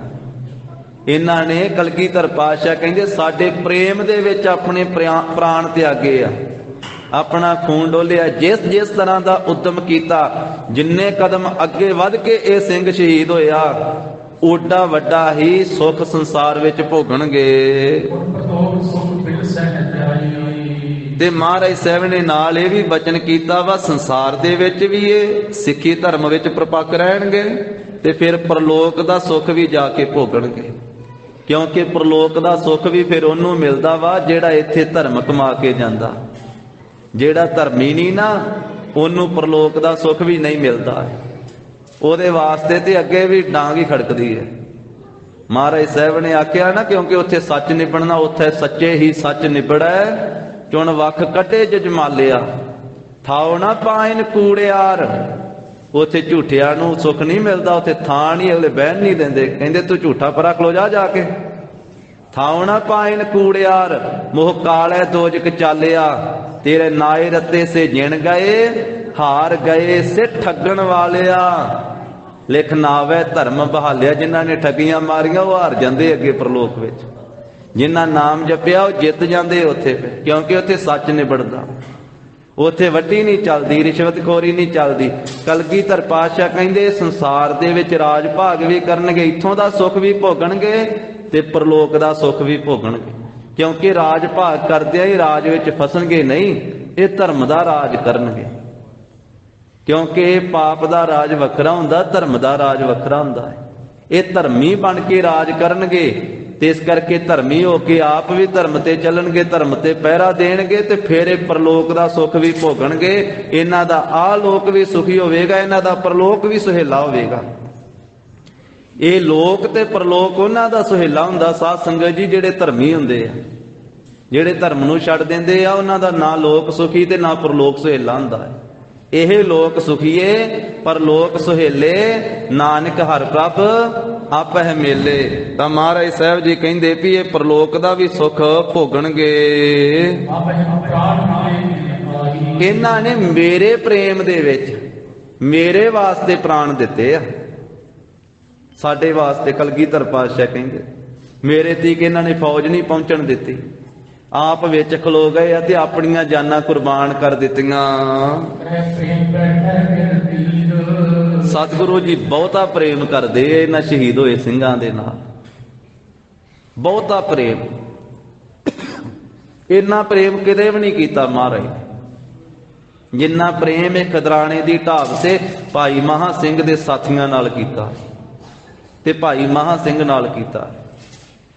ਚਮਕੌਰ ਦੀ ਵੀ ਜੰਗ ਲੜੀ ਆ, ਕਿਤੇ ਨਹੀਂ ਇਤਿਹਾਸ ਵਿੱਚ ਆਇਆ ਕਿ ਆਪਣੇ ਪੁੱਤਰ ਅਜੀਤ ਸਿੰਘ ਦੇ ਕੋਲੇ ਬੈਠੇ ਹੋਣ ਗੁਰੂ ਗੋਬਿੰਦ ਸਿੰਘ। ਕਿਤੇ ਨਹੀਂ ਆਇਆ ਕਿ ਬਾਬਾ ਜੁਝਾਰ ਸਿੰਘ ਜੀ ਦੇ ਸਰੀਰ ਦੇ ਪਾਸ ਬੈਠੇ ਹੋਣ। 5 ਪਿਆਰਿਆਂ ਵਿੱਚੋਂ 3 ਪਿਆਰੇ ਸ਼ਹੀਦ ਹੋਏ ਚਮਕੌਰ ਦੀ ਜੰਗ ਦੇ ਵਿੱਚ। ਪਿਆਰੇ ਹਿੰਮਤ ਸਿੰਘ, ਪਿਆਰੇ ਮੋਹਕਮ ਸਿੰਘ, ਪਿਆਰੇ ਸਾਹਿਬ ਸਿੰਘ ਤੇ 5 ਮੁਕਤੇ ਸ਼ਹੀਦ ਹੋਏ ਆ ਚਮਕੌਰ ਦੀ ਜੰਗ ਦੇ ਵਿੱਚ, ਜਿਨ੍ਹਾਂ 5 ਪਿਆਰਿਆਂ ਤੋਂ ਬਾਅਦ ਵਿੱਚ ਅੰਮ੍ਰਿਤ ਛਕਿਆ ਸੀ। ਭਾਈ ਦੇਵਾ ਸਿੰਘ ਜੀ, ਭਾਈ ਰਾਮ ਸਿੰਘ ਜੀ, ਭਾਈ ਟਹਿਲ ਸਿੰਘ ਜੀ, ਭਾਈ ਈਸ਼ਰ ਸਿੰਘ ਜੀ, ਭਾਈ ਫਤਿਹ ਸਿੰਘ ਜੀ। ਉਹਨਾਂ ਸ਼ਹੀਦਾਂ ਦੇ ਕੋਲੇ ਨਹੀਂ ਬੈਠੇ, ਗੜੀ ਛੱਡ ਕੇ ਜਦੋਂ ਆਏ ਆ ਜਕਾਰੇ ਬੁਲਾ ਕੇ ਤਾੜੀ ਮਾਰ ਕੇ ਨਹੀਂ ਬੈਠੇ ਮਹਾਰਾਜ ਸਾਹਿਬ। ਇਹਦਾ ਭਾਵ ਇਹ ਨਹੀਂ ਕਿ ਉਹਨਾਂ ਸ਼ਹੀਦਾਂ ਨਾਲ ਪ੍ਰੇਮ ਨਹੀਂ, ਗੁਰੂ ਸਾਹਿਬ ਦਾ ਪ੍ਰੇਮ ਹੈ, ਪਰ ਉੱਥੇ ਬੈਠਣ ਦਾ ਜ਼ਿਕਰ ਨਹੀਂ ਆਇਆ। ਇੱਥੇ ਮਹਾਰਾਜ ਸਾਹਿਬ ਜੀ ਇੱਕ ਇੱਕ ਸਿੰਘ ਦੇ ਕੋਲੇ ਗਰੀਬ ਨਵਾਜ਼ ਸਤਿਗੁਰੂ ਸਾਹਿਬ ਜੀ ਬੈਠ ਰਹੇ ਆ। ਕਰਹਿ ਪ੍ਰੇਮ ਬੈਠੇ 3 ਤੀਰ, ਪ੍ਰੇਮ ਕਰਦੇ ਆ ਤੇ ਇੱਕ ਇੱਕ ਸਿੰਘ ਦੇ ਪਾਸ ਬੈਠਦੇ ਹਨ। ਬੈਠ ਕੇ ਨਾ ਸਿੰਘ ਦੇ ਸੀਸ ਦੇ ਕੋਲੇ ਫਿਰ ਮੁਖ ਤੋਂ ਪ੍ਰਸ਼ੰਸਾ ਕਰਦੇ, ਕਹਿੰਦੇ ਆ ਮੇਰਾ ਸੂਰਮਾ, ਆ ਮੇਰਾ ਬਹਾਦਰ ਆ ਯੋਧਾ, ਇਹਨੇ ਸ਼ਹੀਦੀ ਪਾਈ ਹੈ, ਜੰਗ ਦੇ ਮੈਦਾਨ ਵਿੱਚੋਂ ਭੱਜਿਆ ਨਹੀਂ, ਇਹ ਮੇਰਾ ਸੂਰਮਾ ਹੈ, ਇਹ ਮੇਰਾ ਬਲੀ ਬਹਾਦਰ ਹੈ। ਫਿਰ ਮਹਾਰਾਜ ਸਾਹਿਬ ਜੀ ਆਪਣੇ ਚੋਲੇ ਦਾ ਪੱਲਾ ਫੜ ਲੈਂਦੇ ਆਪਣੇ ਹੱਥ ਦੇ ਵਿੱਚ, ਜਿਹੜਾ ਚੋਲਾ ਮਹਾਰਾਜ ਨੇ ਪਾਇਆ ਜਾਮਾ, ਤੇ ਉਹਦਾ ਪੱਲਾ ਆਪਣੇ ਹੱਥ ਵਿੱਚ ਫੜ ਕੇ ਤੇ ਸਿੰਘਾਂ ਦੇ ਚਿਹਰੇ ਦੇ ਉੱਤੇ ਧੂੜ ਪਈ ਆ, ਰੇਤਾ ਪਈ ਹੋਈ ਹੈ, ਤੇ ਮਹਾਰਾਜ ਆਪਣੇ ਚੋਲੇ ਦੇ ਪੱਲੇ ਨਾਲ ਆਪਣੇ ਸਿੰਘਾਂ ਦੇ ਮੁਖ ਸ਼ਹੀਦ ਹੋਇਆਂ ਦੇ ਸਾਫ਼ ਕਰਦੇ ਹਨ।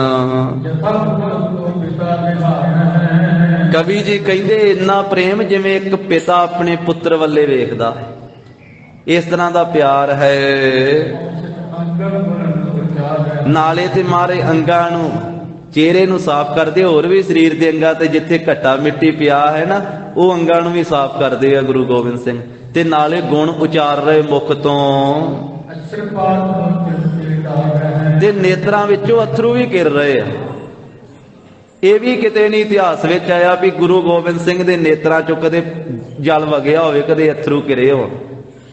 ਜਦੋਂ ਪਿਤਾ ਜੀ ਦੇ ਕੱਲੇ ਸੀਸ ਨੂੰ ਦਰਸ਼ਨ ਕੀਤੇ ਸੀ, ਸੰਸਕਾਰ ਕੀਤਾ ਸੀ, ਉਦੋਂ ਵੀ ਨੇਤਰਾਂ ਚੋਂ ਜਲ ਨਹੀਂ ਗਿਰਿਆ। ਏਡਾ ਵੱਡਾ ਧੀਰਜ, ਇਹ ਨਹੀਂ ਵੀ ਪਿਤਾ ਨਾਲ ਪ੍ਰੇਮ ਨਹੀਂ ਸੀ, ਜਿਗਰਾ ਹੀ ਏਡਾ ਵੱਡਾ। ਉਸ ਵੇਲੇ ਵੀਰ ਰਸ ਵਿੱਚ ਜ਼ਰੂਰ ਆਏ ਸੀ, ਜਦੋਂ ਪਿਤਾ ਜੀ ਦੇ ਸੀਸ ਨੂੰ ਪ੍ਰਾਪਤ ਕੀਤਾ ਤੇ ਨਮਸਕਾਰ ਕੀਤੇ, ਹਿਰਦਾ ਤੇ ਵੈਰਾਗ ਨਾਲ ਭਰਿਆ ਹੀ ਹੋਇਆ ਸੀ, ਪਰ ਨੇਤਰਾਂ ਦੇ ਵਿੱਚੋਂ ਉਸ ਵੇਲੇ ਅਥਰੂ ਨਹੀਂ ਸੀ ਕਰਨ ਦਿੱਤੇ। ਉਸ ਮੌਕੇ ਦੇ ਉੱਤੇ ਭਾਈ ਜੈਤੇ ਨੂੰ ਛਾਤੀ ਨਾਲ ਲਾ ਕੇ ਰੰਗਰੇਟੇ ਗੁਰੂ ਕੇ ਬੇਟੇ ਦਾ ਵਰਦਾਨ ਤਾਂ ਦਿੱਤਾ ਸੀ। ਤੇ ਫਿਰ ਸ੍ਰੀ ਅਨੰਦਪੁਰ ਸਾਹਿਬ ਦੀ ਧਰਤੀ ਦੇ ਉੱਤੇ ਮਹਾਰਾਜ ਸਾਹਿਬ ਜੀ ਨੇ ਜਦੋਂ ਚੰਦਨ ਦੀ ਲੱਕੜ ਦੇ ਵਿੱਚ ਪਿਤਾ ਗੁਰੂ ਤੇਗ ਬਹਾਦਰ ਸਾਹਿਬ ਮਹਾਰਾਜ ਦੇ ਕੱਲੇ ਸੀਸ ਦਾ ਸੰਸਕਾਰ ਕੀਤਾ, ਤੇ ਅੱਗ ਦੀਆਂ ਲਾਟਾਂ ਆਕਾਸ਼ ਵੱਲ ਨੂੰ ਜਾ ਰਹੀਆਂ ਸਨ। ਸਿੱਖਾਂ ਦੇ ਹਿਰਦੇ ਵਲੁੰਦਰੇ ਹੋਏ ਸੀ, ਨੇਤਰਾਂ ਚੋਂ ਜਲ ਵਗ ਰਿਹਾ ਸੀ। ਤੇ ਮਹਾਰਾਜ ਸਾਹਿਬ ਜੀ ਉਸ ਵੇਲੇ ਭਾਈ ਜੈਤੇ ਨੂੰ ਪੁੱਛਦੇ ਸੀ ਵੀ ਹੋਰ ਨਹੀਂ ਕਿਸੇ ਸਿੱਖ ਨੇ ਉੱਥੇ ਮਦਦ ਕੀਤੀ, ਸੇਵਾ ਹੀ ਤੇਰੀ। ਆਖਿਆ ਸੀ ਮਹਾਰਾਜ ਕੋਈ ਵੱਖਰੀ ਨਿਸ਼ਾਨੀ ਨਹੀਂ ਸੀ ਲੱਗੀ ਹੋਈ, ਕੋਈ ਪਤਾ ਨਹੀਂ ਸੀ ਲੱਗਦਾ ਵੀ ਇਹ ਸਿੱਖ ਹੈ, ਹਿੰਦੂ ਹੈ ਕਿ ਮੁਸਲਮਾਨ ਹੈ। ਭਾਈ ਚੌਪਾ ਸਿੰਘ ਛਿੱਬਰ ਨੇ ਲਿਖਿਆ, ਫਿਰ ਵੀਰ ਰਸ ਵਿੱਚ ਆਏ ਉਸ ਵੇਲੇ, ਛੋਟੀ ਆਰਬਲਾ ਸਰੀਰਕ ਆਰਬਲਾ ਗੁਰੂ ਗੋਬਿੰਦ ਸਿੰਘ ਮਹਾਰਾਜ ਦੀ, ਤੇ ਕਹਿਣ ਲੱਗੇ ਭਾਈ ਸਾਹਿਬ ਦੇ ਬਚਨ, ਚੰਦਨ ਨਾਲ ਸੀਸ ਸੰਸਕਾਰ ਕੀਤਾ। ਬਚਨ ਹੋਆ ਸਿੱਖਾ ਕਿਤਨੇ ਸਿੱਖ ਕੰਮ ਨਾਲ ਆਹੇ। ਤਾਂ ਬਚਨ ਹੋਆ ਮੁਕਤ ਹੋਏ ਨਿਹਾਲ ਹੋਏ, ਪਿਛਲਿਆਂ ਨੂੰ ਤਾਰ ਗਏ। ਤਾਂ ਬਚਨ ਹੋਆ ਸਿੱਖਾ ਸਿੱਖ ਤਾਂ ਸਾਡੇ ਬਹੁਤ ਆਹੇ। ਜੀ ਸੱਚੇ ਪਾਤਸ਼ਾਹ ਸਭ ਬੇਮੁਖ ਹੋਏ, ਸਭ ਫਿਰ ਗਏ। ਨਿਸ਼ਾਨੀ ਤਾਂ ਨਾਹੀ ਸਿੱਖੀ ਦੀ ਕਿਸੇ ਨੂੰ ਲੱਗੀ, ਜੋ ਕੋਈ ਸਿੱਖ ਸਹੀ ਕਰੇ। ਤਾਂ ਵੀਰ ਰਸ ਵਿੱਚ ਆ ਕੇ ਕਹਿਣ ਲੱਗੇ, ਐਸੀ ਨਿਸ਼ਾਨੀ ਸਿੱਖਾਂ ਨੂੰ ਲਾਵਾਂਗੇ ਜੋ ਲੱਖਾਂ ਵਿੱਚ ਖਲੋਤਾ ਸਿੱਖ ਲੁਕੇ ਨਾਹੀਂ।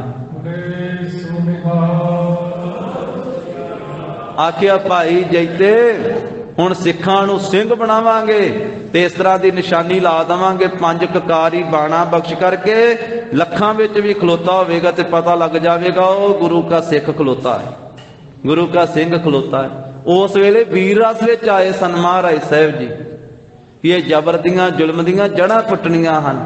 ਪਰ ਇਸ ਮੌਕੇ ਦੇ ਉੱਤੇ ਇੰਨੇ ਪ੍ਰੇਮ ਦੇ ਵਿੱਚ ਸਤਿਗੁਰੂ ਗਰੀਬ ਨਵਾਜ ਨੇਤਰਾਂ ਵਿੱਚੋਂ ਜਲ ਵੀ ਵਗ ਰਿਹਾ ਹੈ। ਅਸ਼ਰੂਪਾਤ ਲੋਚਨ ਤੇ ਡਰ ਹੈ। ਨੇਤਰਾਂ ਦੇ ਵਿੱਚੋਂ ਮਹਾਰਾਜ ਸਾਹਿਬ ਜੀ ਉਸ ਵੇਲੇ ਪ੍ਰੇਮ ਦਾ ਜਲ ਵਗ ਰਿਹਾ ਹੈ। ਇੱਕ ਸਿੰਘ ਨੂੰ ਪਿਆਰ ਕਰਕੇ ਸੂਰਮਾ ਕਹਿ ਕੇ ਵਰਦਾਨ ਦੇ ਕੇ ਫਿਰ ਦੂਜੇ ਸਿੰਘ ਦੇ ਪਾਸ ਚਲੇ ਜਾਂਦੇ ਹਨ। ਨਾਲੇ ਵਰਦਾਨ ਦੇ ਰਹੇ ਆ ਤੇ ਨਾਲੇ ਚਿਹਰੇ ਉੱਤੋਂ ਗਰਦ ਝਾੜ ਰਹੇ ਹਨ। ਕਿੰਨੇ ਹੀ ਤੁਰਕ ਉੱਥੇ ਮਰੇ ਪਏ ਆ ਜੰਗ ਦੇ ਮੈਦਾਨ ਵਿੱਚ। ਉਹਨਾਂ ਵਿੱਚ ਕਿਤੇ ਸਿੰਘ ਸ਼ਹੀਦ ਹੋਇਆ, ਕੋਈ ਕਿਤੇ ਜਾ ਕੇ ਸ਼ਹੀਦ ਹੋਇਆ। ਸਿੰਘਾਂ ਨੂੰ ਲੱਭ ਲੱਭ ਕੇ ਤੇ ਉਸ ਮੌਕੇ ਦੇ ਉੱਤੇ ਸਿੰਘਾਂ ਦੇ ਕੋਲੇ ਜਾਂਦੇ ਆ, ਇੱਕ ਇੱਕ ਸਿੰਘ ਨੂੰ ਵਰਦਾਨ ਦਿੰਦੇ, ਕਿਉਂਕਿ ਸਿੰਘਾਂ ਦੇ ਸਰੀਰ ਵੱਖਰਾ, ਸਿੰਘਾਂ ਦੇ ਲਿਬਾਸ ਹੀ ਵੱਖਰਾ, ਸਿੰਘਾਂ ਦਾ ਪਹਿਰਾਵਾ ਹੀ ਵੱਖਰਾ। ਪਹਿਰਾਵੇ ਤੋਂ ਹੀ ਪਤਾ ਲੱਗਦਾ ਨਾ, ਕਿਉਂਕਿ ਮਹਾਰਾਜ ਸਾਹਿਬ ਜੀ ਨੇ ਜਿੱਥੇ ਬਾਣੀ ਬਖਸ਼ਿਸ਼ ਕੀਤੀ ਉੱਥੇ ਬਾਣਾ ਵੀ ਬਖਸ਼ਿਸ਼ ਕੀਤਾ, 5 ਕਕਾਰੀ ਬਾਣਾ। ਤੇ ਸਿੰਘਾਂ ਦੇ 5 ਕਕਾਰੀ ਬਾਣਾ, ਦਸਤਾਰਾਂ ਦਮਾਲੇ, ਤੁਰਕੇ ਜਿਹੜੇ ਉੱਥੇ ਵਿੱਚ ਮਰੇ ਪਏ ਉਹਨਾਂ ਦਾ ਵੱਖਰਾ ਹੀ ਲਿਬਾਸ, ਉਹ ਵੱਖਰੇ ਪਛਾਣੇ ਜਾਂਦੇ। ਤਾਂ ਉਹ ਤੁਰਕਾਂ ਦੀ ਫੌਜ ਦੇ ਵਿੱਚ ਸ਼ਹੀਦ ਹੋਏ ਸਿੰਘਾਂ ਨੂੰ ਲੱਭ ਲੱਭ ਕੇ ਮਹਾਰਾਜ ਉਹਨਾਂ ਦੇ ਕੋਲੇ ਜਾਂਦੇ ਆ ਤੇ ਵਰਦਾਨ ਦੇ ਰਹੇ ਹਨ। ਇਹ 40 ਸਿੰਘਾਂ ਦੇ ਵਿੱਚੋਂ ਇੱਕ ਹਲੇ ਜਿਉਂਦਾ ਸੀ। 39 ਤਾਂ ਸ਼ਹੀਦ ਹੋ ਚੁੱਕੇ ਸੀ, ਪਰ ਇਹ 40ਵਾਂ ਵੀ ਇਹ ਸਹਿ ਕੀ ਰਿਹਾ ਸੀ। ਇਹਦੇ ਵੀ ਬਹੁਤੇ ਜ਼ਖਮ ਹੋਏ ਆ, ਫੱਟ ਵੱਜੇ ਹੋਏ ਹਨ। ਉਹ ਜ਼ਖਮਾਂ ਤੋਂ ਸਹਿ ਕਰਿਆ ਹੈ ਸਿੰਘ, ਜਾਣੋ ਕਿ ਮੌਤ ਦੇ ਕਿਨਾਰੇ ਤੇ ਹੀ ਹੈ। ਇਸ ਸਹਿਕਦੇ ਹੋਏ ਸਿੰਘ ਦੇ ਪਾਸ ਮਾਲਕ ਗੁਰੂ ਗੋਬਿੰਦ ਸਿੰਘ ਜੀ ਬੜੀ ਛੇਤੀ ਨਾਲ ਗਏ। ਬੈਠ ਗਏ ਸਿੰਘ ਦੇ ਸਿਰਹਾਣੇ ਵਾਲੇ ਪਾਸੇ, ਉਹਦੇ ਸਿਰ ਵਾਲੇ ਪਾਸੇ। ਅੰਤਰਜਾਮੀ ਸਤਿਗੁਰੂ ਜਾਣਦੇ ਆ, ਕਿਉਂਕਿ ਸਿੰਘ ਹਿਰਦੇ ਦੇ ਵਿੱਚ ਇੱਕੋ ਹੀ ਇੱਛਾ ਲੈ ਕੇ ਬੈਠਾ ਹੈ ਕਿ ਮਹਾਰਾਜ ਦੇ ਦਰਸ਼ਨ ਹੋ ਜਾਣ। ਅੰਤਰਜਾਮੀ ਸਤਿਗੁਰੂ ਜੀ ਉਸ ਮੌਕੇ ਤੇ ਉਸ ਸਿੰਘ ਦੇ ਪਾਸ ਜਾ ਬੈਠੇ ਤੇ ਸਵਾਸ ਵੀ ਜਿਸ ਸਿੰਘ ਦੇ ਹੌਲੀ ਹੌਲੀ ਚੱਲ ਰਹੇ ਸਨ। ਬੜੇ ਜ਼ੋਰ ਨਾਲ ਲੜਿਆ ਸੀ ਇਹ ਸਰਹੰਦ ਦੇ ਸੂਬੇ ਦੀ ਫੌਜ ਨਾਲ, ਬੜੇ ਵੀਰ ਰਸ ਵਿੱਚ ਆ ਕੇ ਲੜਿਆ ਸੀ ਇਹ ਸੂਰਮਾ। ਇਹਨੇ ਕਈਆਂ ਤੁਰਕਾਂ ਨੂੰ ਮੌਤ ਦੇ ਘਾਟ ਉਤਾਰਿਆ ਸੀ ਤੇ ਕਈਆਂ ਨੂੰ ਮਾਰ ਕੇ ਫਿਰ ਆਪ ਫੱਟੜੋ ਕਰਕੇ ਧਰਤੀ ਤੇ ਡਿੱਗਾ ਹੋਇਆ ਹੈ। ਬਹੁਤੇ ਜ਼ਿਆਦੇ ਜ਼ਖਮ ਸਰੀਰ ਦੇ ਵਿੱਚ ਲੱਗ ਰਹੇ ਹਨ।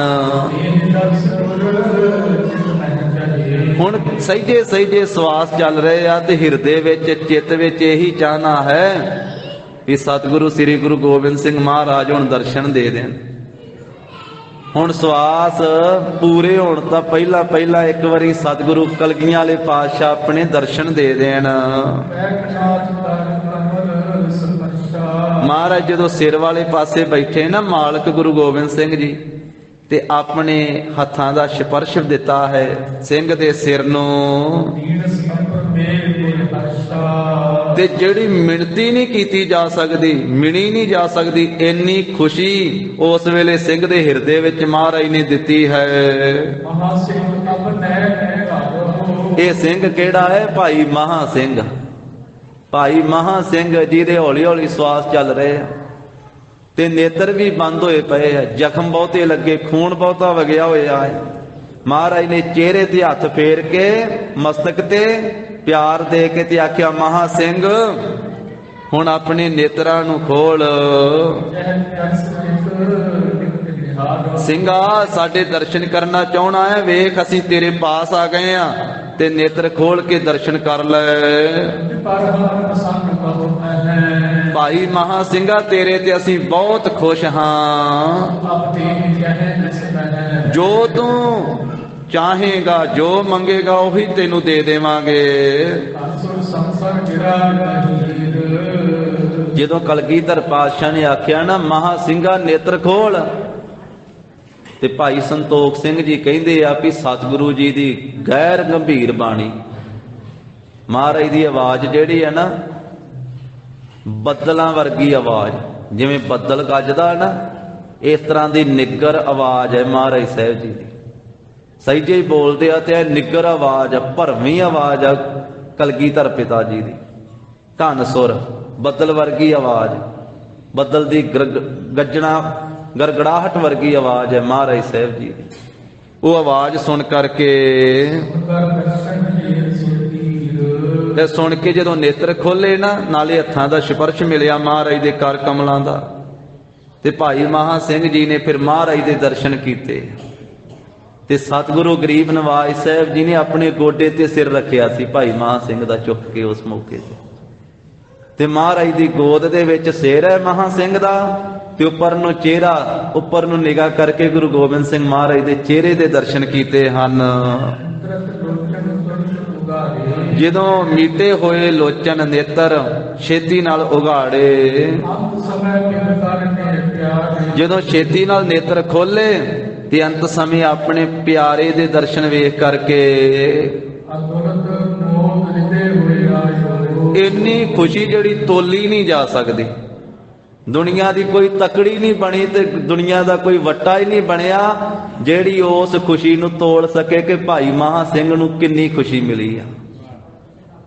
ਅੰਤਲਾ ਸਮਾਂ ਆਖਰੀ ਸਵਾਸ ਚੱਲ ਰਿਹਾ ਤੇ ਆਪਣੇ ਪਿਆਰੇ ਗੁਰੂ ਗੋਬਿੰਦ ਸਿੰਘ ਜੀ ਦੇ ਦਰਸ਼ਨ ਵੇਖੇ ਆ ਸਿੰਘ ਨੇ।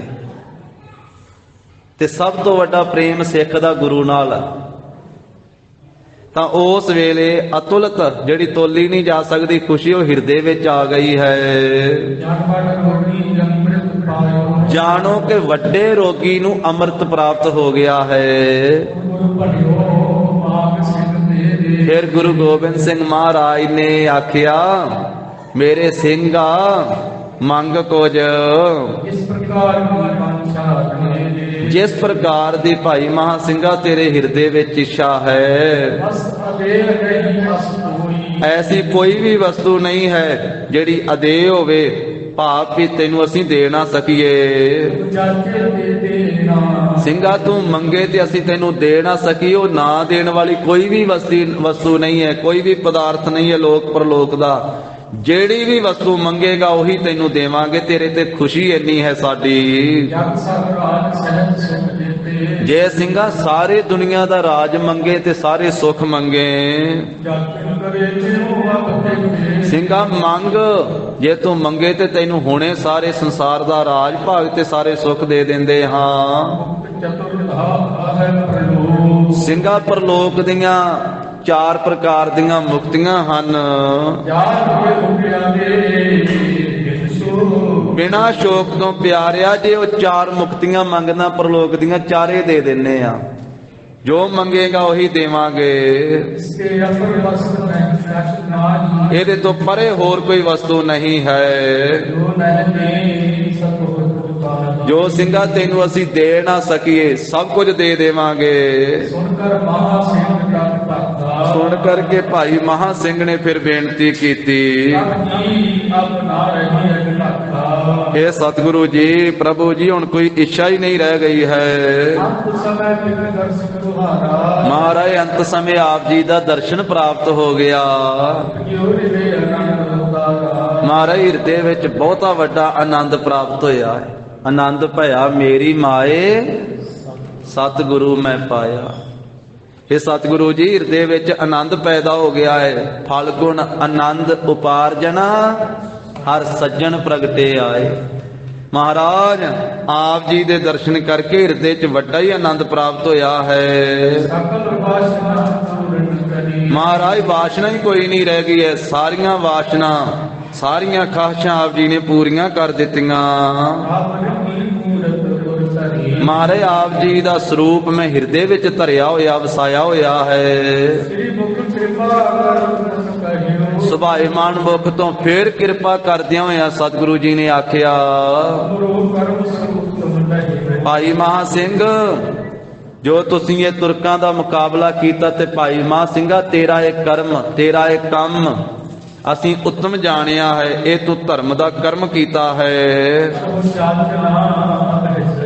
ਹਰ ਸਿੰਘਾ ਅਸੀਂ ਚਾਹੁੰਦੇ ਆ ਵੀ ਤੂੰ ਸਾਡੇ ਤੋਂ ਹੁਣ ਕੁਝ ਨਾ ਕੁਝ ਜ਼ਰੂਰ ਮੰਗੇ।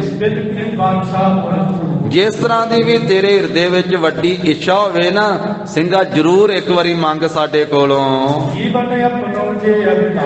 ਭਾਈ ਮਹਾ ਸਿੰਘਾ ਜੇ ਤੂੰ ਸੰਸਾਰ ਦੇ ਵਿੱਚ ਹੁਣ ਆਪਣਾ ਜੀਵਨ ਰੱਖਣਾ ਚਾਹੁੰਦਾ, ਜਿਉਂਦਾ ਰਹਿਣਾ ਚਾਹੁੰਦਾ ਹੈ, ਸਿੰਘਾ ਤੈਨੂੰ ਜਿਉਂਦਾ ਰੱਖ ਲੈਨੇ ਆ, ਤੇਰੇ ਪ੍ਰਾਣ ਰੱਖ ਲੈਨੇ ਆ। ਸਤਿਗੁਰਾਂ ਦੀ ਸਮਰੱਥਾ ਬੜੀ ਵੱਡੀ ਹੈ ਸਾਧ ਸੰਗਤ ਜੀ। ਪ੍ਰਭ ਭਾਵੈ ਬਿਨ ਸਾਸ ਤੇ ਰੱਖੈ। ਗੁਰੂ ਸਾਹਿਬ ਨੂੰ ਭਾਵੇ ਤੇ ਬਿਨਾਂ ਸਵਾਸਾਂ ਤੋਂ ਵੀ ਰੱਖ ਲੈਂਦੇ, ਕਿਉਂਕਿ ਸਵਾਸ ਵੀ ਤਾਂ ਮਹਾਰਾਜ ਨਹੀਂ ਦਿੱਤੇ ਆ, ਸਵਾਸਾਂ ਨਾਲ ਵੀ ਤਾਂ ਸਤਿਗੁਰੂ ਹੀ ਰੱਖਦੇ ਆ। ਜਿਨੇ ਸਵਾਸਾਂ ਨਾਲ ਰੱਖਿਓ ਬਿਨਾਂ ਸਵਾਸਾਂ ਤੋਂ ਵੀ ਰੱਖ ਲੈਂਦੇ। ਸਿੰਘਾ ਜੇ ਤੂੰ ਆਖੇ ਤਾਂ ਤੈਨੂੰ ਜੀਵਨ ਦੇ ਦਿੰਦੇ ਆ, ਤੇਰੇ ਪ੍ਰਾਣ ਰੱਖ ਲੈਂਦੇ ਹਾਂ। ਸਿੰਘਾ ਜਾਣ ਲੈ ਇਸ ਤਰ੍ਹਾਂ ਦੀ ਖੁਸ਼ੀ ਹੈ, ਡਾਢੀ ਖੁਸ਼ੀ ਹੈ ਤੇਰੇ ਉੱਤੇ। ਸਾਡੇ ਹਿਰਦੇ ਵਿੱਚ ਬਹੁਤ ਹੀ ਜ਼ਿਆਦੀ ਉਦਾਰ ਜ਼ਿਆਦੀ ਚੌਂਪ, ਸਾਡੇ ਅੰਦਰ ਉਤਸ਼ਾਹ ਵਧਿਆ ਹੋਇਆ ਸਿੰਘਾ ਤੈਨੂੰ ਕੁਝ ਦੇਣ ਵਾਸਤੇ। ਭਾਈ ਮਹਾ ਸਿੰਘਾ ਸਾਡਾ ਬਚਨ ਨਾ ਮੋੜ, ਸਾਡਾ ਕਿਹਾ ਹੋਇਆ ਬਚਨ ਮੰਨ ਤੇ ਸਾਡੇ ਤੋਂ ਮੰਗ ਕੁਝ ਨਾ ਕੁਝ। ਜੋ ਤੇਰੇ ਚਿੱਤ ਵਿੱਚ ਇੱਛਾ ਹੈ, ਜੋ ਚਿੱਤ ਚਾਹੁੰਦਾ ਉਹੀ ਮੰਗ ਲੈ। ਤੇ ਅਸੀਂ ਸਿੰਘਾ ਤੈਨੂੰ ਦੇਖ ਕਰਕੇ ਆਨੰਦ ਮੰਨਾਂਗੇ। ਸਾਡੇ ਵੀ ਹਿਰਦੇ 'ਚ ਆਨੰਦ ਤਾਂ ਹੋਵੇਗਾ ਜੇ ਤੂੰ ਸਾਡੇ ਤੋਂ ਕੁਝ ਮੰਗੇਗਾ। ਇਸ ਕਰਕੇ ਸਿੰਘਾ ਅਸੀਂ ਤੈਨੂੰ ਵਾਰ-ਵਾਰ ਕਹਿੰਦੇ ਹਾਂ, ਜਿੰਨਾ ਚਿਰ ਬਖਸ਼ਿਸ਼ ਤੈਨੂੰ ਅਸੀਂ ਬਖਸ਼ਿਸ਼ਦੇ ਨਹੀਂ ਹਾਂ। ਸਿੰਘਾ ਸਾਡੇ ਹਿਰਦੇ ਵਿੱਚ ਉਹਨਾਂ ਚਿਰ ਖੁਸ਼ੀ ਨਹੀਂ ਹੋਵੇਗੀ ਜਿੰਨਾ ਚਿਰ ਤੈਨੂੰ ਅਸੀਂ ਬਖਸ਼ਿਸ਼ ਨਹੀਂ ਦੇ ਦਿੰਦੇ। ਭਾਈ ਮਹਾ ਸਿੰਘ ਜੀ ਨੇ ਸਤਿਗੁਰੂ ਗਰੀਬ ਨਵਾਜ ਸਾਹਿਬ ਜੀ ਦੀ ਖੁਸ਼ੀ ਤੇ ਸਤਿਗੁਰੂ ਜੀ ਦੇ ਐਸੇ ਬਚਨ ਸੁਣ ਕੇ ਹਿਰਦੇ ਵਿੱਚ ਵਿਚਾਰ ਕੀਤੀ ਕਿ ਪ੍ਰਭੂ ਗੁਰੂ ਗੋਬਿੰਦ ਸਿੰਘ ਮਹਾਰਾਜ ਦੇ ਹਿਰਦੇ ਵਿੱਚ ਹੁਣ ਬਹੁਤ ਹੀ ਜ਼ਿਆਦੀ ਖੁਸ਼ੀ ਹੈ, ਸਾਡੇ ਤੇ ਹੁਣ ਖੁਸ਼ ਹੋ ਰਹੇ ਹਨ ਵੀ ਜੋ ਮੇਰੇ ਸਾਥੀ ਪੰਚਾਇਤੀ ਬੰਦੇ ਜੋ ਬਦਾਵਾ ਜਿਨ੍ਹਾਂ ਦੇ ਸੰਗ ਚ ਮੈਂ ਵੀ ਆਇਆ ਸਾਂ, ਨਾਲ ਹੀ ਉਹਨਾਂ ਦੇ ਜਿਹੜੇ ਬਦਾਵਾ ਲਿਖ ਕਰਕੇ ਦੇ ਗਏ ਵੀ ਅਸੀਂ ਤੁਹਾਡੇ ਸਿੱਖ ਨਹੀਂ ਤੇ ਤੁਸੀਂ ਸਾਡੇ ਗੁਰੂ ਨਹੀਂ, ਜੋ ਬਦਾਵਾ ਲਿਖ ਕਰਕੇ ਗਏ ਇਸ ਮੌਕੇ ਦੇ ਉੱਤੇ ਵੀ ਉਹ ਬਦਾਵੇ ਦਾ ਗੁੱਸਾ ਨਹੀਂ ਹੈ ਮਨ ਦੇ ਵਿੱਚ।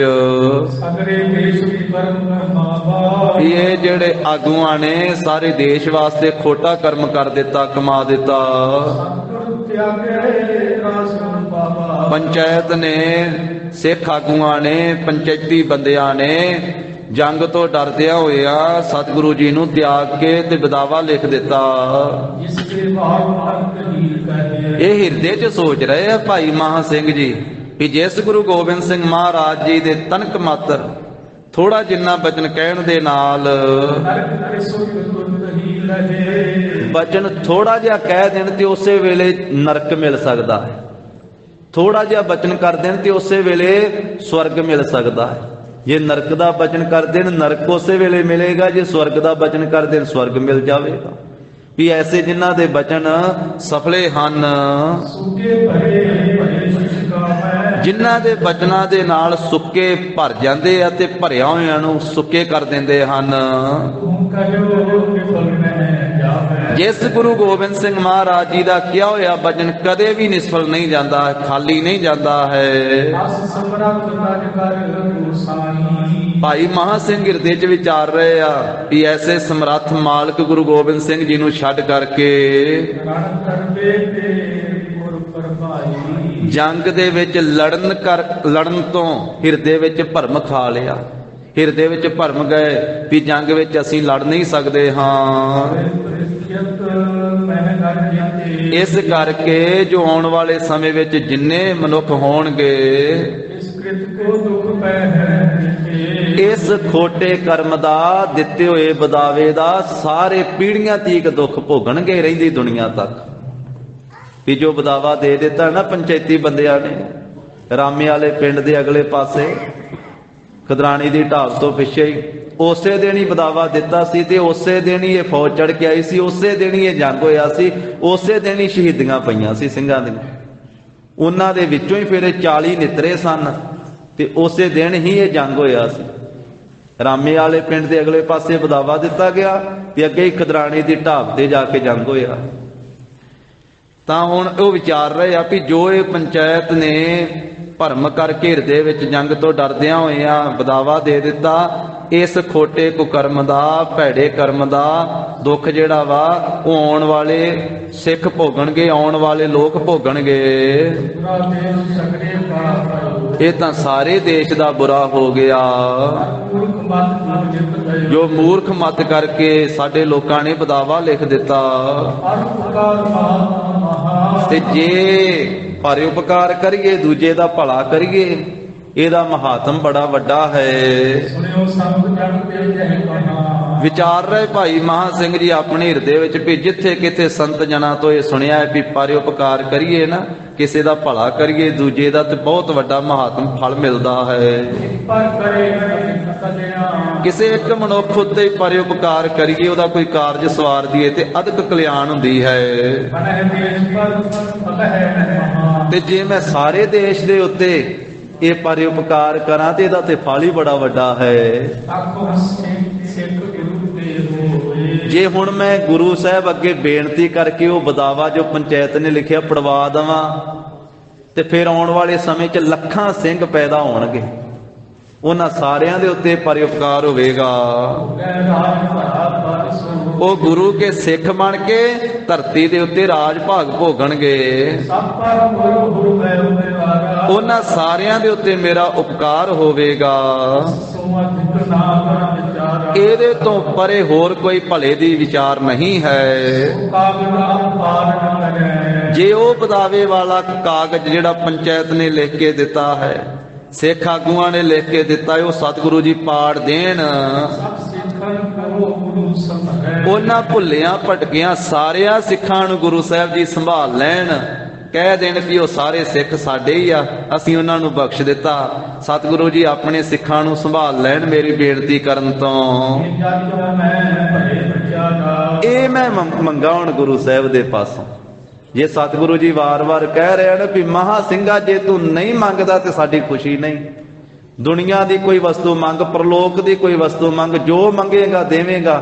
ਫਿਰ ਵਿਚਾਰ ਕਰਕੇ ਆਖਿਆ ਵੀ ਜੇ ਮੈਂ ਇਹ ਮੰਗਾ ਨਾ ਵੀ ਬਦਾਵਾ ਪਾੜ ਦੋ, ਵੀ ਇਹ ਸਭ ਤੋਂ ਸ੍ਰੇਸ਼ਟ ਮੰਗ ਹੈ, ਇਹ ਭਲੀ ਵਿਚਾਰ ਹੈ।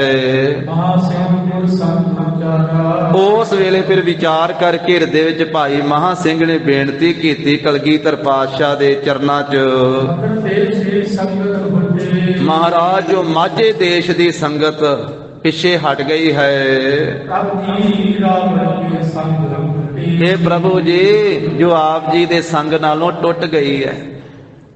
ਜੋ ਆਗੂਆਂ ਨੇ, ਪੰਚਾਇਤ ਨੇ ਜੋ ਬਦਾਵਾ ਲਿਖ ਕੇ ਦੇ ਦਿੱਤਾ ਹੈ, ਪਿੱਛਿਓਂ ਚ ਕਵੀ ਜੀ ਨੇ ਆਖਿਆ ਵੀ ਕੱਲੀ ਮਾਝੇ ਦੀ ਨਹੀਂ ਸੀ, ਇਹਦੇ ਵਿੱਚ ਬਾਕੀ ਇਲਾਕੇ ਦੇ ਲੋਕ ਵੀ ਸਨ।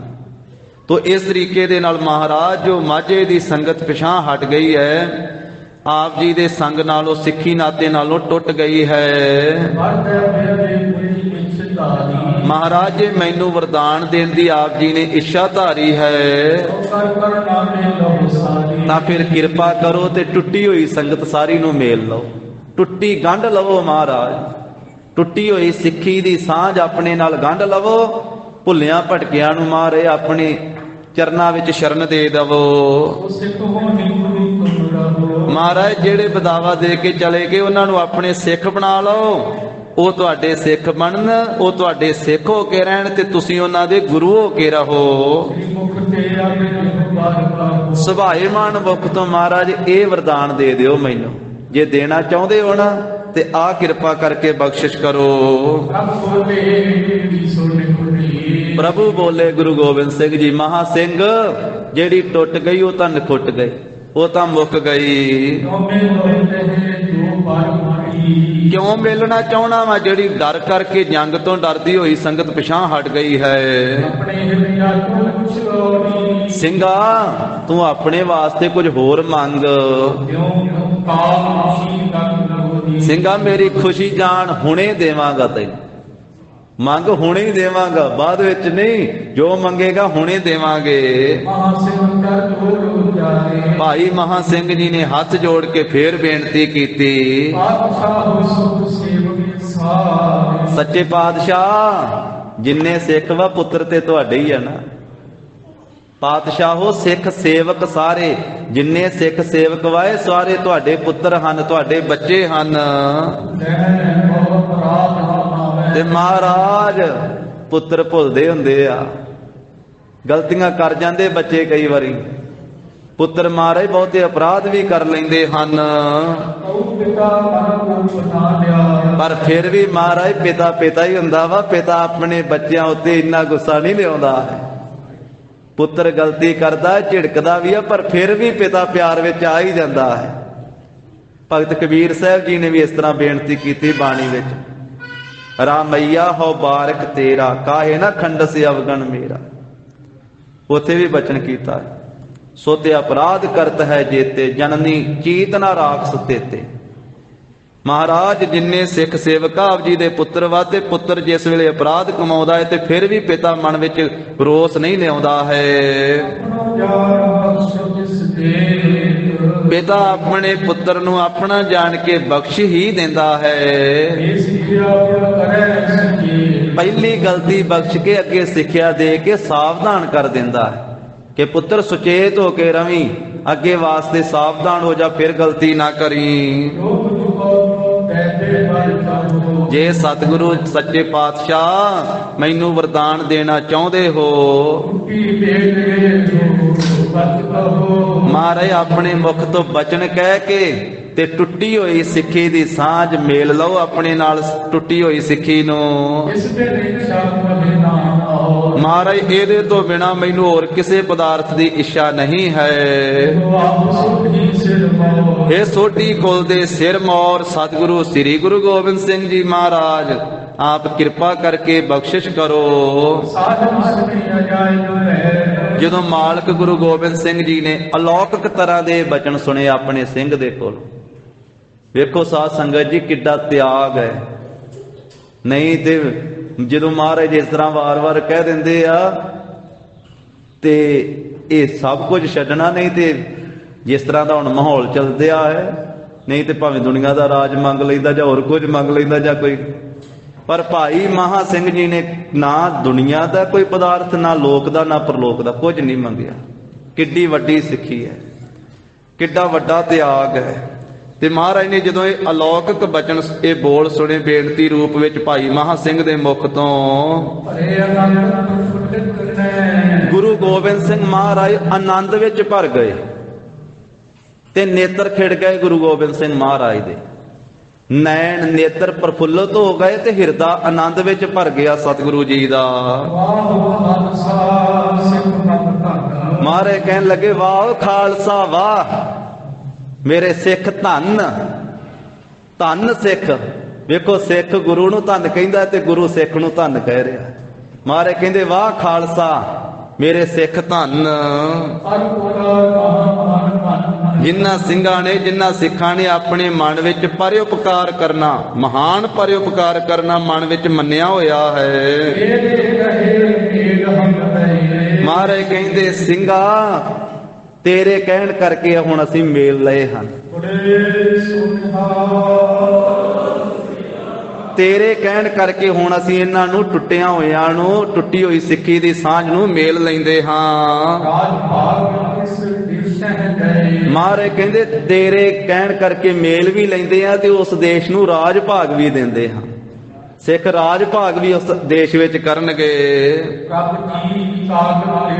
ਵਿਕਾਰਾ। ਫਿਰ ਬੇਨਤੀ ਕੀਤੀ, ਪ੍ਰਭੂ ਜੀ ਇਸ ਤਰ੍ਹਾਂ ਨਹੀਂ, ਮੁਖ ਤੋਂ ਤਾਂ ਬਚਨ ਕੀਤਾ ਪਰ ਉਹ ਕਾਗਜ਼ ਵੀ ਆਪਣੇ ਜੇਬ ਦੇ ਵਿੱਚੋਂ ਕੱਢ ਲਵੋ। ਪ੍ਰਭੂ ਲਿਖੋ ਜੇਬ ਵਿੱਚ ਸੋ ਜੋ ਡਾਗਾ। ਜੋ ਸਾਡੇ ਸਾਥੀਆਂ ਦਾ ਲਿਖਿਆ ਹੋਇਆ, ਸਾਡਾ ਲਿਖਿਆ ਹੋਇਆ ਆਪਣੇ ਆਪ ਨੂੰ ਵਿੱਚ ਹੀ ਰੱਖ ਰਹੇ ਆ ਨਾ। ਉਹਨਾਂ ਦੇ ਲਿਖਿਆ ਤੇ ਦੂਜਿਆਂ ਨੇ, ਭਾਈ ਸਾਹਿਬ ਨੇ ਤਾਂ ਲਿਖਿਆ ਨਹੀਂ, ਪਰ ਕਹਿਣ ਲੱਗੇ ਕਿਉਂਕਿ ਬਾਕੀਆਂ ਦੇ ਵਿੱਚ ਹੀ ਆਪਣੇ ਆਪ ਨੂੰ ਸ਼ਾਮਲ ਕੀਤਾ।